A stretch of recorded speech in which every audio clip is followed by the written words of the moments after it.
Welcome back, Matt Davio at the trading desk here with Drew Bledsoe today. Drew, thanks for coming on today. We have met each other here in Bend. Our kids played football together and had a good time this year, so I appreciate you coming on and taking some time to do this interview today. Yeah, how about those fifth grade Bucks? That's quite a year. It's pretty cool. Fifth grade Bucks look good this year, thanks to good team effort, and I got to say, it was really fun coaching those kids this year. They had a good time. They all gelled together. Started out a little clunky, but by the end of the year, I would have liked to have had a couple more games with those kids. Yeah, no doubt. Yeah, first couple games this year, I didn't think we were going to have much fun, but they really improved. It was cool. They had a ball with it too. It was great. Good.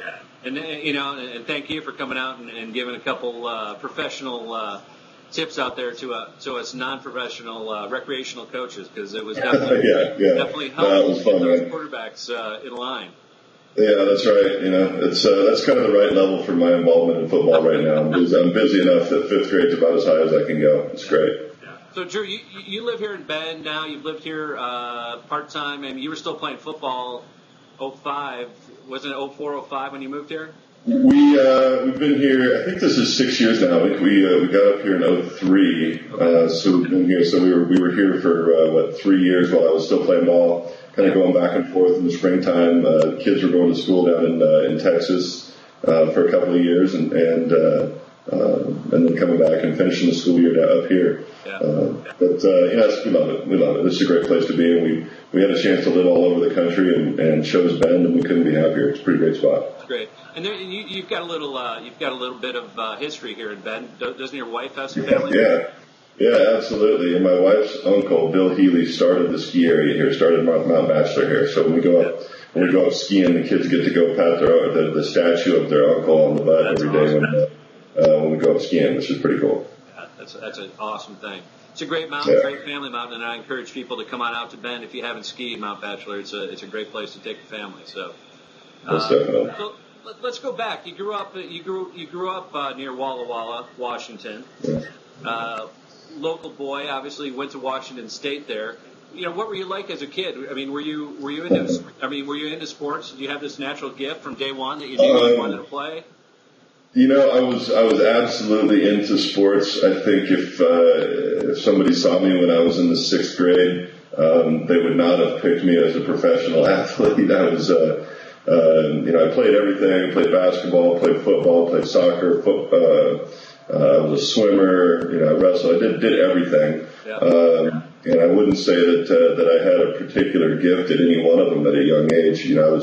I grew really fast. I was really tall when I was young. Had big feet and kind of clumsy. All of that comes with growing really fast. So, but I was a good kid. Got good grades and kind of kept myself in line. Didn't give my parents too much stress. Did you have siblings growing up, Drew?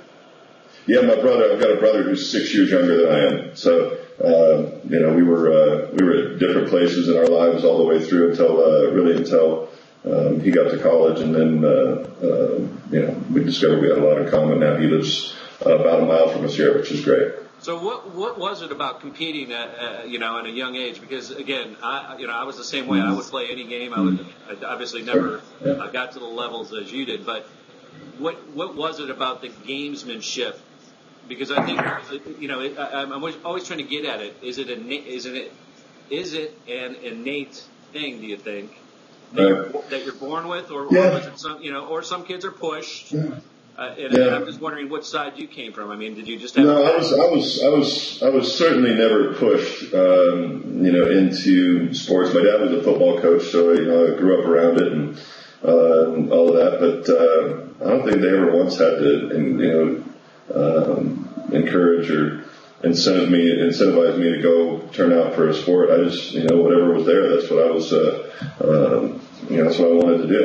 If it was recess, we were playing basketball, playing football, whatever it was, and then, during our off time, we were out throwing or hitting the ball or whatever we were doing. So and for me, it was and always has been about seeing how good I could be at whatever it was. That's always been the deal. Whether it's snow skiing or golf or whatever it is, I just want to try and see how good I can be at it. And it just so happened that the football thing, worked out pretty good for me. Yeah. So when you say you want to see how good you could get, do you find in your success that, again, obviously you have some natural born gifts, but, was it the repetition and the practice and the doing and the execution and the mental? I'm curious on the mental side of things. Where do you think that comes from? Because that mental drive, I think, is as important, if not more important, than the physical attributes. Well, it's definitely more important. At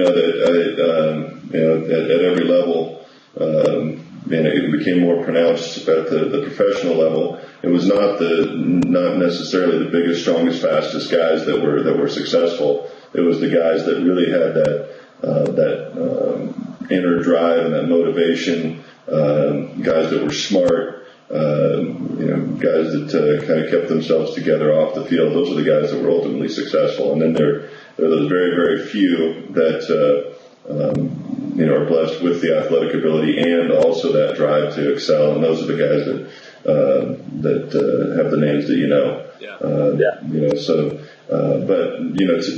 For me, if I was just a big, tall kid that could throw the ball hard. Quite frankly, there's a lot of guys like that. There's a lot of big, tall guys that can throw the ball hard. But if you don't have it up here, and if you don't have it in here, then you're just not going to go very far. And particularly once you, and that never stops. Once you rise to that level, the challenges come on a daily basis, and they're big challenges, and you have to be able to fight through them. You have to be able to move on after a loss and win the next game. You got to be able to, deal with your success when you're successful. It's a great challenge. I think that's intriguing because that's exactly, it's the same thing when it comes to trading and investing. When you have a bad game, sure. How do you get over that? Because you got next Sunday coming up. How do you put that aside? What did you do mentally to do that? For me, it's always been at a young age. Right. For me, it's always been about the process, right? So if you lose, if you win, you can't go back and change that. That's gone. You learn from it. Certainly, we would always watch the game film of our previous game extensively to learn from what we did well and what we did wrong. But ultimately, those results matter only from the standpoint of what you can learn. You have to worry about what's next and what you're going to do, not what you did. And that's really kind of the way that I live and conduct my life now. Is that whatever it is that I'm doing, I learn from what happened, but I'm always focused on what's next and what I'm doing right now. And that was always what it was for me. It's a tough thing to do, and I think that's a lot of people get hung up on past, whether good or bad, and sure. I think that can trip a lot of people up in the present and the future, and I think it's whether in business, I think you have to live in the now, and in life, I think you really sure. have to. Well, no doubt. You have to be able to live in the now, and then you also have to be able to figure out where you want to be in the future. And that's what it is. The past only matters if you learn from it.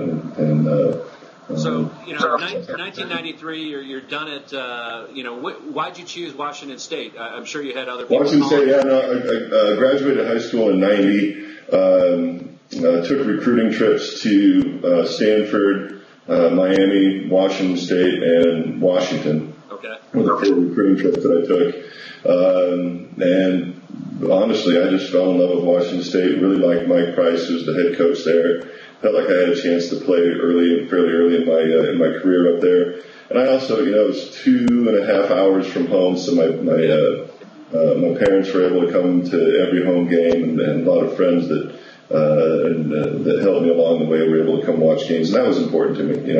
When you grow up in a small town like Walla Walla, you really are kind of raised by the community along with your parents, and there were just a ton of people that kind of helped me along the way, and they all got to come to games, so that was exciting. I enjoyed that part of it. So that's great. I mean, that's very honorable, I guess, of you that you would do. No, I mean seriously, because it's giving a lot of credit to your success to your family and your friends that were around you, and I would probably imagine that really heavily attributed to your continued success. Absolutely. I've said over and over and over again that, I do consider myself a successful person, but that's only in passing about football. It's mostly about the fact that I've got, 4 kids and a wife and have the confidence that if football had never happened, I would still be a successful person. So you studied English at Washington State? I did, yeah. I didn't, as my wife repeatedly reminds me, I didn't get my degree, and she did, so she holds that over me pretty good. But I was, majoring in English business, so English with a business minor was what I was. Let me ask you, what's your favorite book? My favorite book, probably Lonesome Dove by Larry McMurtry. Either that one or there's another one. It's called Ride the Wind by Lucia St. Clair Robson. That's a great book. Kind of the old Western stuff. That's what I grew up with. My first books were all Louis L'Amour Westerns that my grandfather gave me, and that kind of stuck with me a little bit. I read quite a bit, but what's on your nightstand right now? What are you reading? I just finished the new Dan Brown book. Was it The Lost Symbol? That one was good. It was good. He does a great job. It's pretty quick, easy stuff. Makes you think a little bit, but that was one of those that I finished in the middle of the night because I couldn't put it down. Well, good. So again, you go to Washington State, have some good success there. You kind of put the program on the map. 93, you're heavily watched by the NFL. Right. It's between you and Meyer, wasn't it, out of Notre Dame at that point? Yeah, between me and Rick Myers, who was going to go number 1 and number 2. We were going to be the top 2 guys in the draft. Excuse me. Matter of fact, I just got an email from Rick this morning. We're still good buddies. Yeah. So Parcells ends up taking you at New England. Right. Yeah. Ended up going about as far away from home as I could go. It was an eye opener being a small town kid from the wheat fields of Eastern Washington, and then going 2.5 hours up the road to Pullman, and all of a sudden I'm transplanted back to Boston. It was pretty heady stuff, man. I was 21 at the time, and was immediately installed as the figurehead for an organization, and an organization that hadn't had much success for a little while. It was pretty interesting. And that first year. So what was that transition like from the big man on campus at the university to now? You're like you said, you're installed as the field general at for a professional paid for organization. Like you said, your demands. College athletes have big demands on them, but pro athletes, it's a whole nother level, isn't it?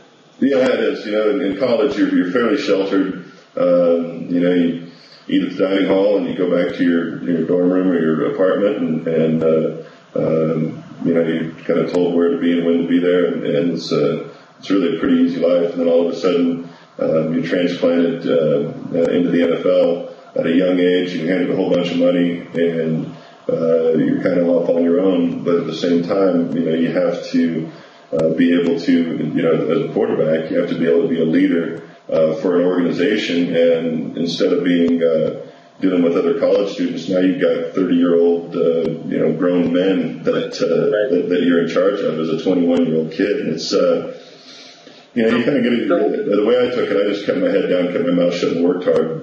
But that first year or two, but man, it was pretty heady stuff. What were the biggest challenges you had, walking onto the field? And like you said, you're dealing with guys that have been there for some 10 to 15 years, like you ended up playing, and obviously they've been around, and then you got the new guys coming from all different diverse backgrounds, and it's the biggest challenge, quite frankly, was dealing with all of it at the same time. Right. You got a playbook that's a couple hundred pages thick. You've got a new life, a new region you got to deal with. You've got a new set of fans that are very demanding. You've got media responsibilities, and then you've got to go on the field and perform, and you've got to command the respect of the grown men in the huddle with you. Right. So being able to hold up all of that and juggle all of it and find a balance, that was the biggest challenge. It really was really nice and relaxing when Sunday came, because when Sunday came, I was on the field, and all I had to do was play football. You know, I didn't have to deal with all the other stuff. And so Sundays were nice. But that was the biggest challenge. Really was dealing with all of the change simultaneously and all of the responsibilities. I can't imagine. The process there is just got to be again. I can't. I'm trying to think of. You know, it's like going to med school, and okay, tomorrow you're going to be a brain surgeon. You know, I mean, right? Yeah. Really? No, it was pretty interesting. You know, you're not given the skill set necessarily that you had before. So yeah, the thing is, it still is. You know, that's where I say the football part of it was that part to me was the easiest part of it. You know, you take the field and you know, I was smart enough to pick things up pretty quickly and you know, was able to take the field and play. But I do remember after that year, you know, we lost our first 11 games that year, and then we were 1-11. We were 1-11, and the one game that we won in the first 12 was a game I was hurt in. But then we went on and we won our last 4 games to send ourselves into the next season on a high note. But I remember at the end of that season, I was worn out, man. And so what I did is I just got in my Suburban and by myself and just started driving, and I drove all the way home. You know, stopped in. I can now admit that I stopped in Colorado and went skiing for a few days. Back when I was playing, I kept that under wraps pretty good because I don't think they would like it very much. But I just took some time to kind of you know, just relax and unwind and reflect on everything that had happened, because it was a pretty crazy year. So do you do that a lot? Do you do a lot of, have you done that in your life where you'll take that quiet time and reflect? Oh, yeah. It's really important to me. It's important to me to find that time just by myself, and whether it's you know, 15 minutes or a day or two. That's important. Got to clear your head every now and then. So again, you're transitioning into the pro life. I'm sure it got easier as the years went on to deal with all these demands on your schedule and your life, as you said. You know, when did you get married in that whole situation? Yeah, I married my college sweetheart. Got married in 1996. Okay. And then a year later we had our first child, and then we've got 4 kids. So it was, again, that support staff had to be helpful for you in that transition again. So yeah, you know, when you're living that, I mean, really, it's anywhere that it's important, but living in that pressure cooker was particularly important for me to come home to somebody that you know, didn't really care whether we won or lost. Yeah. You know, said that she's going to, you know, make me dinner and take care of me, whether we won, whether we lost, and that was a great deal. Yeah, that's great. So again, you know, you had a lot of success. You won the Super Bowl. You know, you won the Super Bowl there. You know, after getting to the Super Bowl and failing. Tell me about that experience, because I want to hear what you learned from that. Yeah, you know, it's pretty interesting. The Super Bowl that we played in 1996. I mean, that's a culmination of a great year, right? You're in the Super Bowl. You're in the you know, one of the largest sporting events in the world outside of maybe the World Cup. I mean, it's a huge accomplishment to get to the Super Bowl, but to get all the way there and then not win that game is just a painful experience, to the point I've never seen that game, never watched it. I've only seen just a couple plays of it, and most of them were when Reggie White was running over my right tackle, Max Lane, and for a sack. And I decided I've never watched that game, and really don't have a desire to. It's just a pretty painful experience to get that close to being a world champion and not win it. And then the next time we had a chance to go back, it was after I'd gotten hurt, and Tom Brady came in and played. And then I came back and played in the AFC Championship game. We beat the Steelers. Right. That was another just a painful experience to come in and win that game, the AFC Championship game, and then the next week to get that ball yanked out of your hands and put the other guy back in. It was some trying stuff, and that's where I say, you know, there were a lot of times, you know, through my career where it was like, man, is this really worth the pain and agony that you have to go through to do it? ultimately it was. But man, it was. But I will tell you that coming out of my career, the thing that I'm most proud of is that I was able to stand up under all the adversity and deal with all of that. And, talk about that, because it's so true. Yeah, it was from high school or from junior high when I started playing all the way through the end of my career. I never stayed down on the field one time. They never had to come get me. Sometimes didn't know where I was, but I always went back in the game. But to me, that was as important, or to me personally, maybe more important than anything else was that I could always get back up after I got knocked down, whether that was a loss, whether it was an interception, whether it was a sack, whatever it was. I could always answer the bell and come back the next time. And when I got to the point when I just didn't want to answer that bell anymore and didn't want to get up off the mat anymore, then it was time to retire. And so that's when I walked away. After the '96 season. Where do you think that persistence comes from? That diligence and that drive. Again, that's got to come. Yeah, I don't know. Probably from my old man. He's a great guy, but he's stubborn as hell. And my mom has some great inner strength to her. But it's also something that you're born with. Also, I hope my kids get some of that. We'll see. Yeah. Well, let me ask you. You've got all. Like you said, you're throwing a lot of this money. You've got all this adversity, success going on in your career.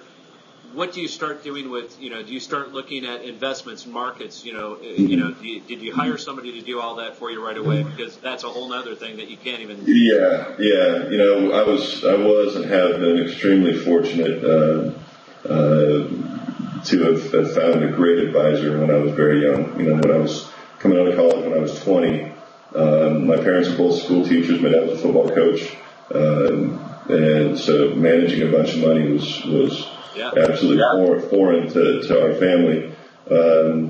Thankfully, though, we had an aunt and uncle that are financial advisors that were able to help us through the interview process. We certainly wasn't going to hire family to do that because there's bag of trouble that can come with that. But they helped us through the interview process and hired a great financial advisor, Mark Grieg from Robertson, Grieg and Foley out of Dallas. He was a pretty young guy at the time, but highly qualified, and he's just done a spectacular job for me. The one thing when you start making good money at 21, there's really no reason to be ultra aggressive. You've got plenty of time for that money to grow and work for you. And so he as I got a little bit older and started to think I knew what was going on, he had to talk me out of some really bad ideas, and thankfully he did. I'm sure you made a few bad ideas along. Oh yeah, we've all got our mistakes, and I've certainly made a few, and certainly learned from those ones. Absolutely. Thankfully, Mark was able to, my financial advisor was able to keep me out of making the big mistake. That's really been that's the deal. I've made some. A common theme for investors is always understanding your risk, and obviously you had somebody who understood that and was able to, as you said, you came into a lot of money because of your career. You were able to manage that conservatively and not get into, like you said, why do I need to get into some really risky ventures when I can grow this conservatively and be set for a long time. So, yeah, obviously there's a place for risk, and I have taken some, and some of them have been very beneficial, but it just has to be allocated properly. There's a portion of the portfolio that can be a little, you can roll the dice a little bit more with, but so 2001 you get that big contract. You get at the time the biggest contract in the NFL after the Super Bowl there. What again, nobody had seen dollars like that.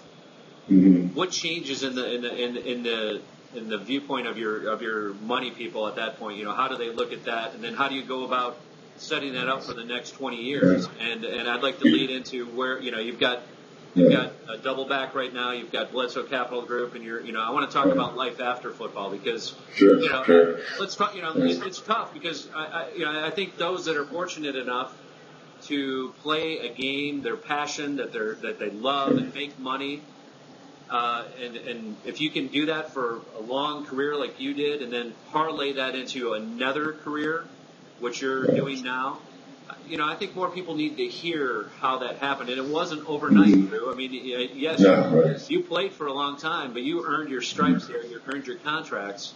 And now you're protecting that capital, and you're putting some money, as you said, to the risk side. You're doing these different things. So talk to us a little bit about that transition, because it wasn't it happened over time. Well, the important thing that happened for me was I was able to play long enough that I was able to start planning for the end of my career. If you start looking at the statistics involved with retired professional athletes, it's freaky. I mean, it's the divorce rate within 2 years is some astronomical number, like 65-70%. There's a really high percentage of bankruptcy. There are guys that are getting in trouble, drugs and booze, and all of those things. And I saw that transition was going to be on the horizon for me at some point. And so I started to plan for something to throw my passion into, to occupy my time, and something to continue to learn and continue to grow and all of that. And that's where I got into the wine thing. It's called Doubleback. Yeah, Doubleback.com, by the way. I signed up for the mailing list. It's really good juice, actually. Do you guys, I'm curious, do you guys own the land? And I want you to tell me about the real estate there, and I want you to tell me about Gary Figgins. You knew him, a family friend from Leonetti. Obviously a well-known wine. So the wine business, when I started to look at it, was a very, very interesting business because it's very multifaceted. You've got real estate involved, you've got farming, you've got winemaking, then you get into marketing, distribution.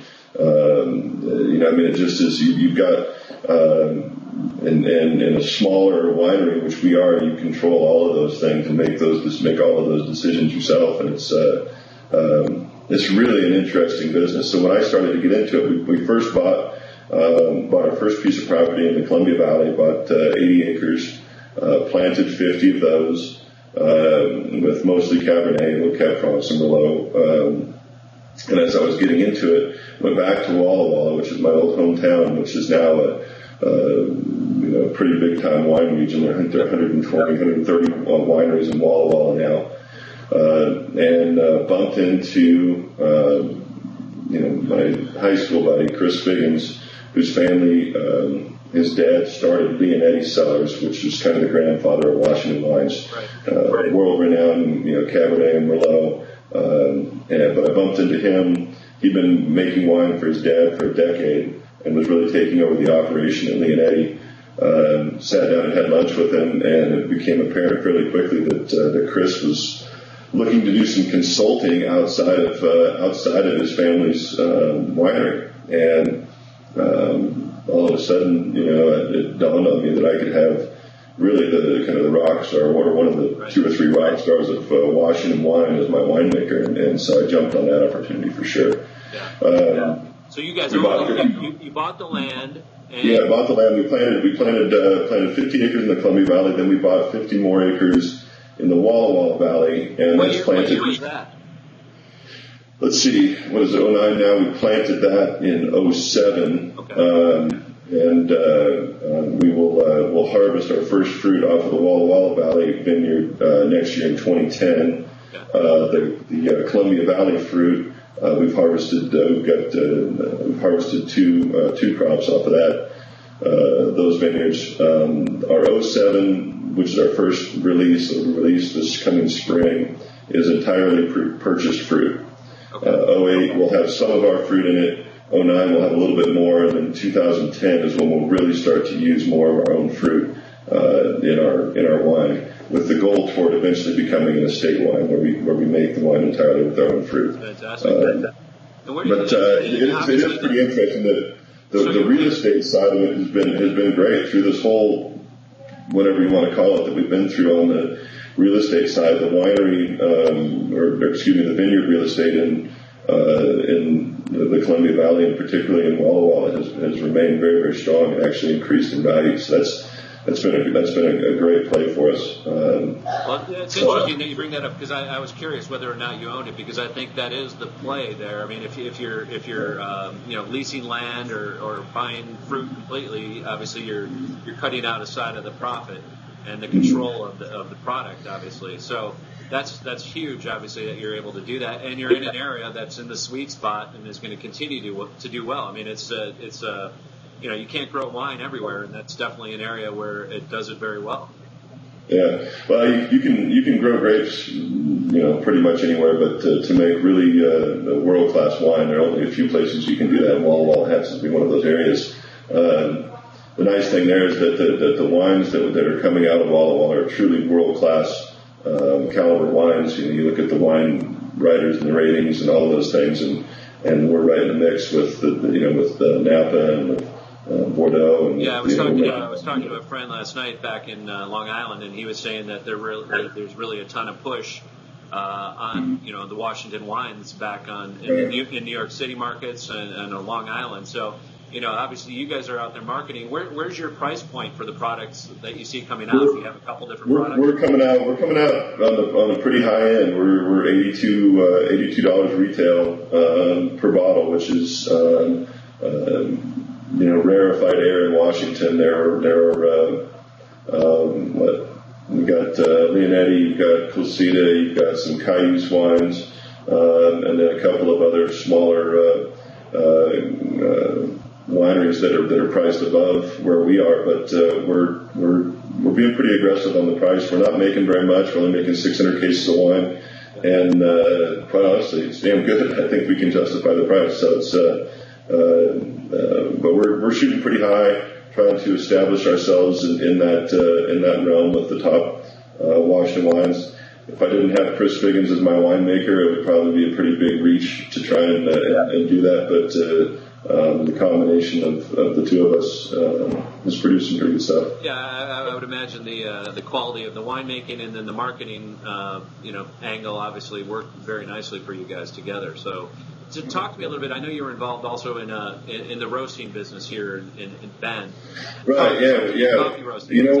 Really, I guess to go back when I had planned for this retirement transition.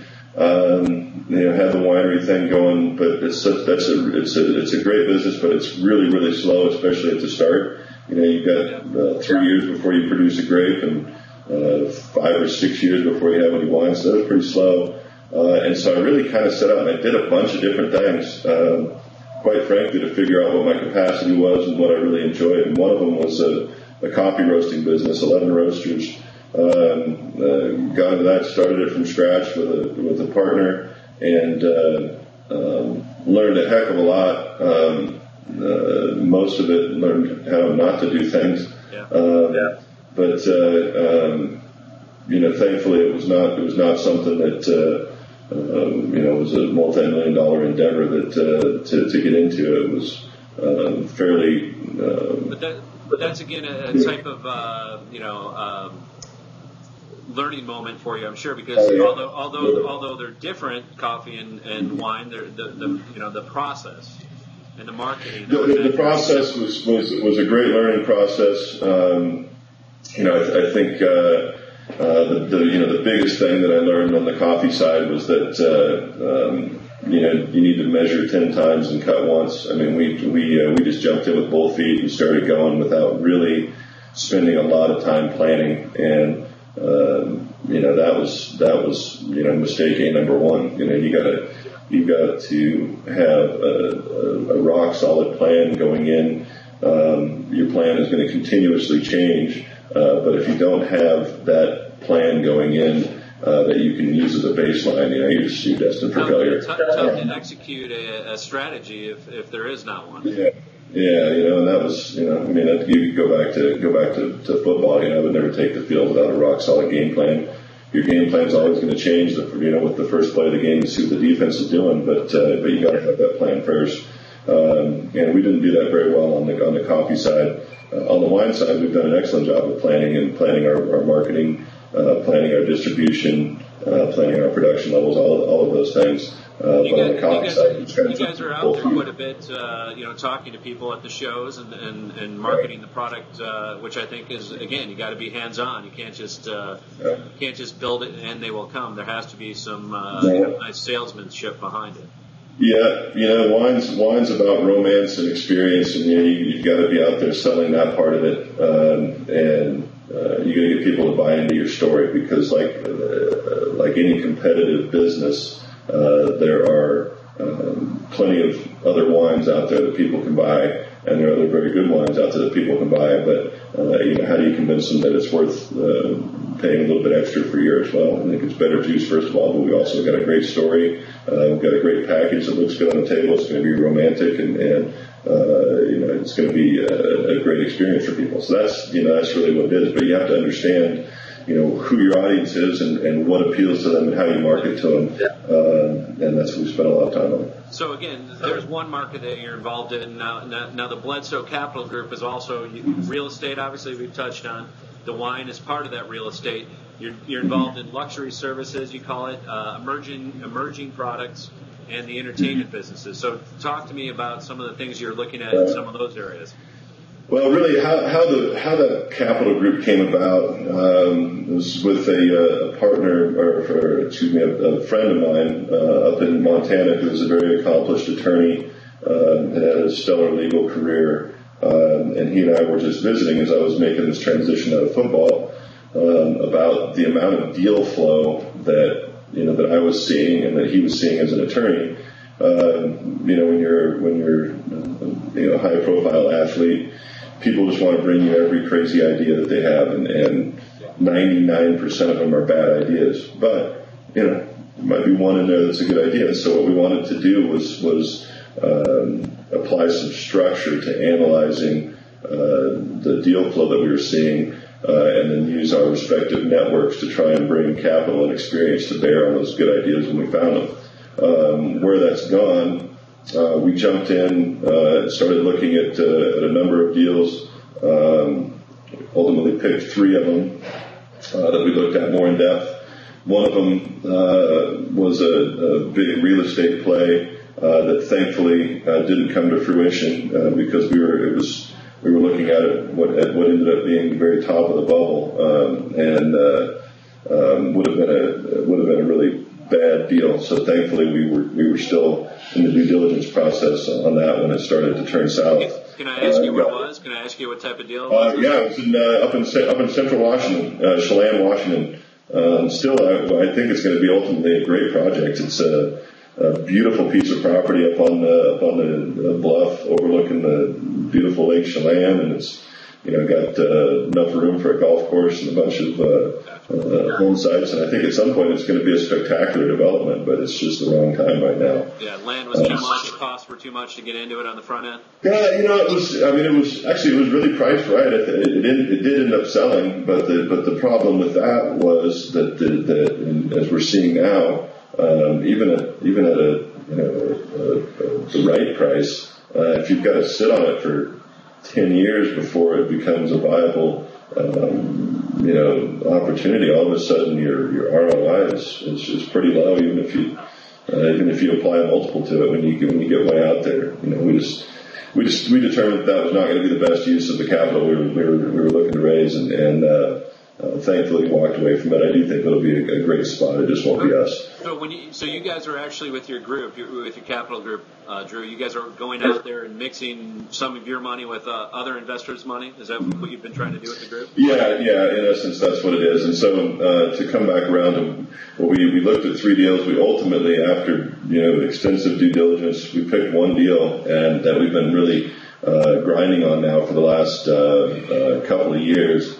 And it's a water purification deal, and we were able to acquire an interest in a company that's developed a water treatment technology that can treat industrial wastewater at high volume with no chemicals. And where we came in, they had I guess we probably had to be considered kind of angel money at that point. They'd proven the technology in a bench test, but didn't have the money to go out and build a fully functioning field unit. That's where we came in, injected some capital into the company, allowed them to get the technology out the door, improve up the technology at scale. It's working, and so the product is built now, and where's the market? Is built. It's out there. We've got contracts with. Right now, we're focused on the natural gas industry. The natural gas industry has huge water requirements. They use a ton of water, and they have to dispose of a ton of water. We can help them to clean the water before they use it, and we can help them to clean it when it comes back before they dispose of it, or just allow them to reuse it again. But that company it's now a wholly owned private subsidiary of Ecosphere Technologies, ESPH, or small cap company out of Florida. But you can their ticker symbol is ESPH. You can read all the press releases there.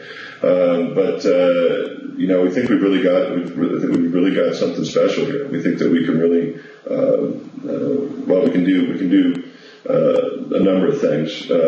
Number one, we can make more money for the big energy companies, which they can. What we're doing for them goes directly to their bottom line. We're being environmentally responsible. When I get out of bed in the morning and put my head on my pillow at night, I know that we're doing business, but we're also making the world a better place. Yeah, sustainability. Sustainability in the economy is important. Yeah, I agree. It's clean tech, and I really think, as I'm doing more reading and more involved in this, the natural gas is going to have to be a huge component of our energy future if we ever want to have independence. We've got natural gas to last us, for I don't know, depending on who you talk to, 100, 150 years, but in order to get that out of the ground, it requires a ton of water, and requires the disposal or treatment of a ton of water, and we can do that. So, I think I like the concept. That's a really nice spot. And where we're at right now, we're beyond the pilot stage, and we're into early sales. We've got a contract with Southwestern Energy down in Arkansas. We've got a contract with Newfield Exploration that's in Oklahoma, and then we're looking to move into the Northeast as soon as we can. So you guys are looking to install at some of their facilities and handle some of their capacity, and then roll it in. Yeah. The other great thing about what we have is that our technology is all contained in a truck trailer. So you can back this thing up and you can haul it around, and it's not a massive facility that's stationary. You can move these things from well to well to well as needed. So it's exciting stuff. I'm seeing a theme in some of your investments. I would call them hard goods. Real estate is real, obviously. You can always sell that piece of dirt if the wine doesn't work out. You're also getting involved in the processing of utility-sized products, natural gas, and the water treatment of that. So, again, you're looking at these dividend-paying business models, which I think are, it's a good way. You make that initial investment, and then if it works out, not only do you have the capital good, but you've also got the dividends paying off also with the back end, which I think is the best way to invest always. Well, I hope so. And quite frankly, I also I'm investing in things that I understand. I understand wine. I love it. I'm a consumer. I understand the process and hopefully what sells. On the real estate side, I think anybody that's involved in real estate is probably taking a bit of a beating here for a little while, but it's never going to go to zero. It's always going to be there if you can hold out to sell at the right time. And then the water thing, it's as simple as it gets. You see really dirty water going in one end and super clean water coming out the other end of our machine. It's pretty simple, and we can do it pretty efficiently. And again, you've got a model with your background in sports and games that really allows you to be patient, be nimble, and your game plan, as you said, is always changing. And I think these are similar themes that you learn through a professional life, again, that most aren't going to have, and you're parlaying that experience into the business world. Yeah, there are a number of things that translate very, very well from football, particularly from the position of quarterback into the business world. You've got to be, adaptable. You've got to be willing to think on your feet and make quick decisions in the heat of the moment. You've got to understand the value of a great team. As a quarterback, we're always the hero or the GOAT, but ultimately, regardless of what we did, if I had a great team around me, I could trip and fall down and win some games. If I had a team that was not very good, I could play the best football, in the world and still not win games. So you got to understand the value of the team. You got to understand the value of game planning. And then, we talked about earlier, you got to be able to get up off the mat and get knocked down. So it's there are a lot of things that translate that have worked well for me. Going from football into business. Yeah, you can't give up after one closing door. One door closes, another two open is what I always say, and that persistence and diligence, I think, will pay big dividends for you. Anything else you want to talk about? You guys are also on the philanthropy side. You're involved in a number of projects. Yeah. I know you're lots of projects. Yeah, the one that we really hang our hat on, the one that has been my primary charity of choice is Parenting with Dignity. When I look back at what was really ultimately important to me as I was growing up, and what has really shaped my life. And my parents were the ones that kind of shaped who I am and where I'm at. And those of us that have great parents, who, even my wife and myself, we have 4 happy, healthy kids, but I went through all those years of school and nobody ever taught me anything about being a dad. It's work. It's the world's easiest job to get and the hardest one to do well, what is the Parenting with Dignity programs, try to help with and assist with? We try to give parents, very simply, tools to effectively communicate their own morals and values to their kids. We don't have our own moral, ethical agenda. That comes from the parents. That's not our responsibility. What we try to do is to give parents very effective, very simple tools for communicating their morals and their values with their own children. Simple things like different ways to send messages of love. How to tell your kids. The simplest one for me. And I still fall into this trap and have over time. It's just common sense things like tell them what you expect. So the complex way to say that is end any criticism with a statement of expected results, which taken simply it means tell them what you want them to do, not what you don't want them to do. Right? So we get in there, we're just continually saying stop that, don't do that, quit doing that. What we do instead is say, why don't you do this instead? And you give them something to do instead of something to stop doing. And that's allowed, and then you go beyond that and you're like, okay, what would be, Stu, what would be a better thing to be doing right now? And they get pretty creative and all of a sudden, a lot of that stuff goes away. But it's really simple stuff. We've worked, in all 50 states. We were involved in, prison systems. We're involved in PTAs, we're involved in church groups. I think we're the official parenting curriculum for 30 state PTAs. So we've really had some great success. We've reached over 2 million families with our program. And it's hard to quantify the results, but we've seen some very, very dramatic results in all walks of life. So it's been fun. Well, it definitely takes a community with the family, and I think that's great work because it's like you said, none of us really take parenting courses, and it's a shame. I mean, like you said, it's easier to get a driver's license than it is to be a dad. So, the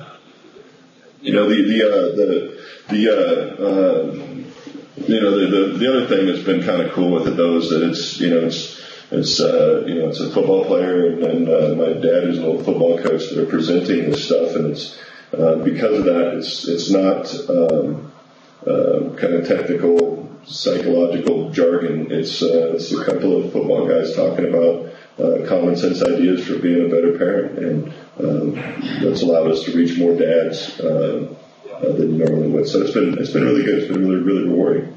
I bet it is. And again, I'd love to talk to you more offline about it, because I think it's fascinating. Okay. You can anybody that's watching, if you want to find out more on that side, go to parentingwithdignity.com and check us out. It's pretty powerful stuff. Well, Drew, thank you. I know you've given me a lot of time here. I appreciate you taking the time, and look forward to tasting your juice. As you said, I want to hear how taste how good this juice is, and obviously we can start looking for it on our tables and in the markets here soon.